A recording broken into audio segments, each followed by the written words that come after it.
नमस्कार साथियों, मैं कुंदन कुमार स्वागत करता हूं भविष्य निर्माण शिक्षण संस्थान के इस ऑनलाइन प्लेटफॉर्म पर। दोस्तों, आज हम लेकर आए हैं आपके लिए कल के दिनों में घटित देश विदेश में राष्ट्रीय और अंतर्राष्ट्रीय खबरें जो आपके किसी भी परीक्षा के दृष्टिकोण से बेहद ही महत्वपूर्ण होने वाली है।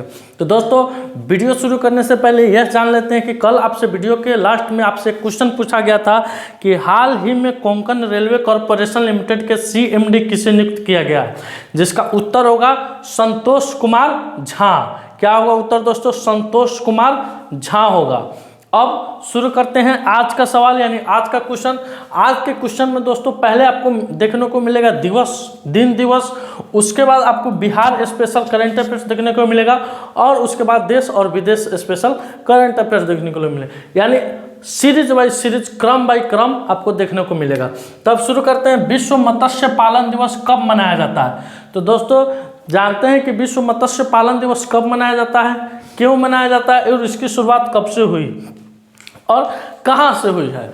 तो दोस्तों विश्व मत्स्य पालन दिवस 21 नवंबर को मनाया जाता है। कब मनाया जाता है? 21 नवंबर को मनाया जाता है। 1997 ईस्वी में world forum of fish harvesters and fish workers की नई दिल्ली में एक बैठक हुई। कहाँ बैठक हुई? 1977 ईस्वी में नई दिल्ली में world forum of fish harvester and fish workers की बैठक हुई, जिसमें वर्ल्ड फिशरीज फोरम की स्थापना हुई। किसकी स्थापना हुई 1977 में? वर्ल्ड फिशरीज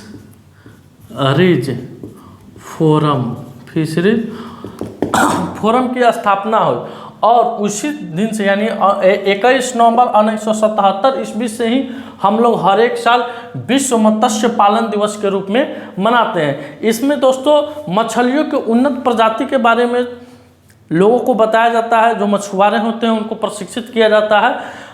ठीक है, अब चलते हैं अगले क्वेश्चन की तरफ। विश्व टेलीविजन दिवस यानी वर्ल्ड टीवी डे जो हम लोग अपने घर में टीवी देखते हैं, टेलीविज़न देखते हैं, स्मार्ट टीवी देखते हैं, उसके बारे में इस पर चर्चा होने वाली है। तो विश्व टेलीविज़न दिवस कब मनाया जाता है? तो दोस्तों ये भी 21 नवंबर को मनाया जाता है। कब मनाया जाता है? 21 नवंबर को मनाया जाता है। इसकी शुरुआत कब हुई थी यानी इसको मनाने की घोषणा कब की गई थी? तो 1996 ईस्वी में संयुक्त राष्ट्र महासभा के द्वारा 1996 ईस्वी में संयुक्त राष्ट्र महासभा के द्वारा इसको मनाने की घोषणा की गई थी। अब क्यों मनाया जाता है टीवी दिवस दोस्तों? तो इसका आविष्कार, टेलीविज़न का आविष्कार 21 नवंबर 1925 ईस्वी को। कब? 21 नवंबर 1925 ईस्वी को J.L. विलियर्ड्स के द्वारा किया गया था। किनके द्वारा किया गया था? J.L. विलियर्ड्स के द्वारा किया गया था। अब दोस्तों ये भी जान लेते हैं कि भारत में टेलीविज़न की शुरुआत कब हुई थी? तो 15 सितंबर 1959 ईस्वी से भारत में टीवी की शुरुआत 15 सितंबर 1959 ईस्वी। इसका दोस्तों अर्थ ये हुआ कि अपने देश भारत में 15 सितंबर 1959 ईस्वी से ही टेलीविज़न का प्रसारण नहीं हो रहा था, यानी टेलीविज़न नहीं था, उससे पहले भी था, लेकिन 15 सितंबर 1959 ईस्वी पर टेलीविज़न पर दूरदर्शन नामक एक चैनल को लाया गया जो 2 घंटा सामाजिक, राजनीतिक, आर्थिक मुद्दों पर हम लोगों को समाचार देती थी। कब? तो 15 सितंबर 1959 ईस्वी को। अब आते हैं बिहार का सेशन, यानी अब बिहार स्पेशल करंट अफेयर्स को हम लोग देखेंगे। तो पहला क्वेश्चन है इसमें, हाल ही में बिहार राज्य को स्वच्छता के क्षेत्र में कितने ISC फिक्की अवार्ड मिला है? तो दोस्तों अभी बिहार राज्य को स्वच्छता के क्षेत्र में 3 ICC फिक्की अवार्ड मिला है। अब यह दोस्तों जानते हैं कि यह अवार्ड किन किन क्षेत्रों में मिला, यानी 3 क्षेत्र में मिला है। तो पहला है लाइट हाउस विकास। पहला क्या है? लाइट हाउस विकास। यह खासकर ग्रामीण क्षेत्रों में जो अब सोलर लाइट लग रहा है, स्ट्रीट लाइट लग रहा है, उसके विकास पर इस पुरस्कार को दिया गया है। 2 नंबर में है आपका स्वच्छता अभियान।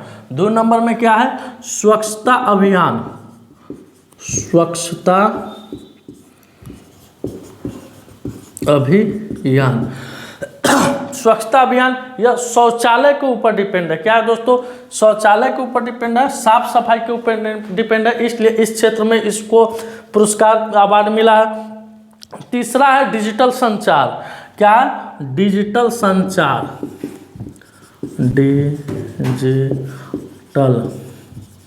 संचार। तीसरा क्या है? डिजिटल संचार है।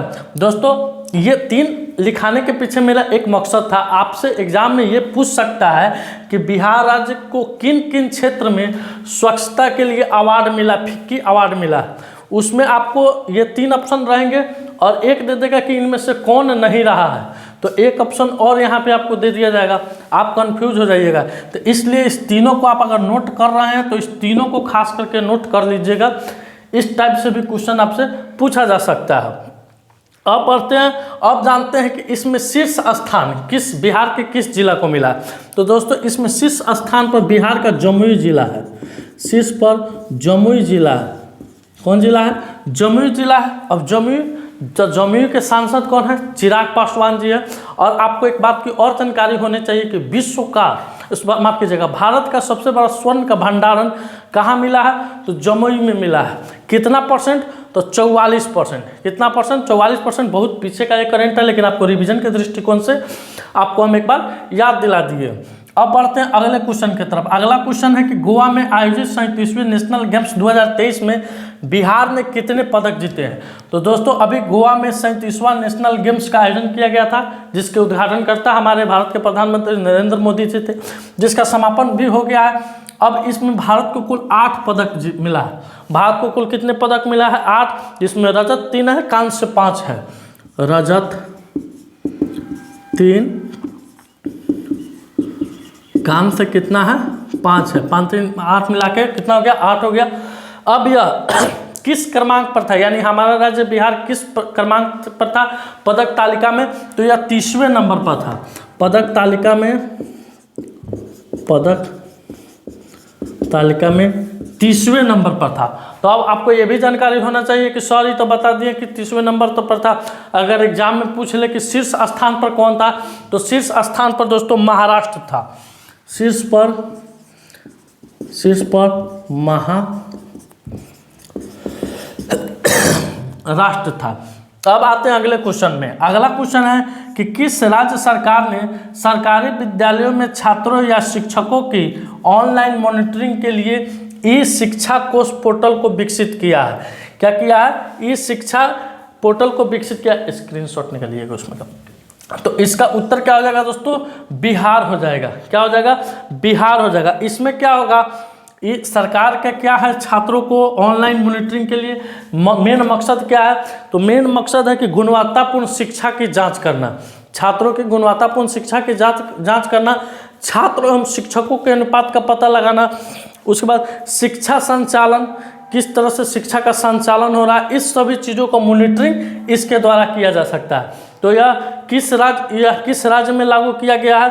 तो दोस्तों यह बिहार राज्य में लागू किया गया। अब देखते हैं अगला क्वेश्चन है आपका, हाल ही में भारत अमेरिका संयुक्त अभ्यास वज्र प्रहार कहाँ शुरू हुआ? तो दोस्तों अमरोई मेघालय में पड़ता है। कहाँ पड़ता है? अमरोई मेघालय में पड़ता है। मेघालय की राजधानी कहाँ है? शिलोंग है।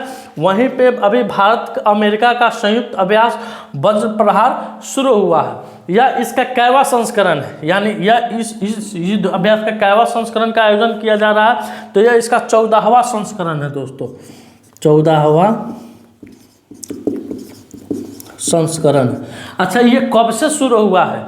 यानी ये भारत अमेरिका संयुक्त अभ्यास वज्र प्रहार कब से शुरू हुआ है? तो यह दोस्तों 2010 से शुरू हुआ है। इसकी शुरुआत 2010 है। दोस्तों आप इसका स्क्रीनशॉट ले सकते हैं। दोस्तों अगले क्वेश्चन की तरफ बढ़ते हैं। हाल ही में पर्यटन मंत्रालय कहाँ अंतर्राष्ट्रीय पर्यटन मार्ट के 11वें संस्करण की मेजबानी कर रहा है? तो दोस्तों अभी पर्यटन मंत्रालय के द्वारा मेघालय की राजधानी शिलोंग में, कहाँ दोस्तों? मेघालय की राजधानी शिलोंग में पर्यटन मार्ट के 11वें संस्करण की मेजबानी कर रहा है। इसके पीछे का मेन मकसद क्या है दोस्तों?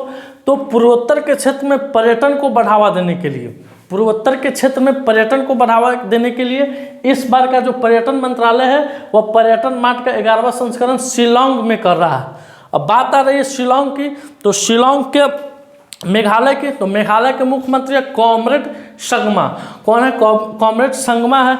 और राज्यपाल कौन है? तो राज्यपाल फाल्गु चौहान है।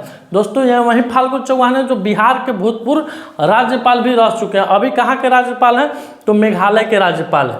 अब चलते हैं अगले क्वेश्चन की तरफ। अगला क्वेश्चन है कि हाल ही में किस क्रिकेटर की प्रतिमा जयपुर वैक्स म्यूजियम में लगेगी?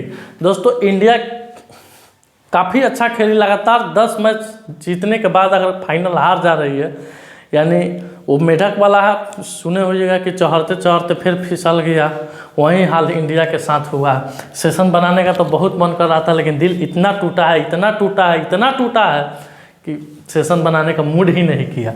तो इसका उत्तर हो जाएगा विराट कोहली। कहाँ लगेगा? प्रतिमा जयपुर के वैक्स म्यूजियम में लगेगा। इससे पहले महेंद्र सिंह धोनी का प्रतिमा इसमें लग चुका है। अब इस वैक्स म्यूजियम के संस्थापक कौन थे? तो अनूप श्रीवास्तव। इसके संस्थापक कौन है? संस्थापक अनूप श्रीवास्तव। कौन है? अनूप श्रीवास्तव है। आइए अगले क्वेश्चन पर चलते हैं। हाल ही में भारतीय सिनेमा में योगदान के लिए किसे 54वें IFF में सम्मानित किया गया है? तो यह मशहूर अभिनेत्री है माधुरी दीक्षित। कौन है दोस्तों? माधुरी दीक्षित है, जिसे भारतीय सिनेमा के योगदान के लिए 54वें IIF के लिए सम्मानित किया गया है। अब आते हैं अगले क्वेश्चन पर। हाल ही में इंडिया पोस्ट ने बेहतर सेवाओं के लिए किसके साथ समझौता किया है? तो दोस्तों अभी इंडियन पोस्ट ने अपने बेहतर सेवाओं के लिए, यानी अपने सेवाओं को और अत्याधुनिक तरीके से डेवलप करने के लिए ब्लू डॉट, क्या है दोस्तों? ब्लू डॉट एक संस्था है जो कुरियर है, उसके साथ यह क्या किया है? समझौता किया है। आइए अगले क्वेश्चन पर चलते हैं। हाल ही में वैश्विक मत्स्य पालन सम्मेलन भारत 2023 कहाँ शुरू हुआ है? तो दोस्तों इस साल का वैश्विक मत्स्य पालन सम्मेलन भारत 2023 का अहमदाबाद में हुआ है। और जिसके उद्घाटनकर्ता कौन है? तो अभी केंद्र सरकार में मत्स्य मंत्री है पुरुषोत्तम रूपाला। कौन है दोस्तों? पुरुषोत्तम रूपाला है। उनके द्वारा इस वैश्विक मत्स्य पालन सम्मेलन भारत 2023 का उद्घाटन किया गया है अहमदाबाद में। अब आते हैं अगले क्वेश्चन की तरफ। हाल ही में ATP फाइनल्स में किसने रिकॉर्ड 7वां खिताब जीता है? तो नोवाक जोकोविच। कौन जीता है दोस्तों? नोवाक जोकोविच ने ATP के फाइनल्स में रिकॉर्ड 7वीं बार इन्होंने यह खिताब को हासिल किया है। अब दोस्तों आप इसका स्क्रीनशॉट ले सकते हैं। अब वीडियो का लास्ट क्वेश्चन है आपको, कोलकाता के राजभवन में सिंहासन कक्ष का नाम बदलकर क्या रखा गया है? पिछले दिनों यह चर्चा में था कि कोलकाता के राजभवन में जो सिंहासन का कक्ष होता है उसका नाम बदलकर क्या रखा गया है? उत्तर आपके पास है सरदार पटेल कक्ष, नरेंद्र मोदी कक्ष, अटल कक्ष और जॉर्ज कक्ष। इसका उत्तर आपको कमेंट सेक्शन में जाकर देना है। दोस्तों आज का सेशन मेरा यहीं समाप्त हुआ। अगर ये वीडियो आपको अच्छा लगे तो वीडियो को लाइक कीजिएगा, शेयर कीजिएगा, चैनल पर नए हैं तो चैनल को सब्सक्राइब कीजिएगा।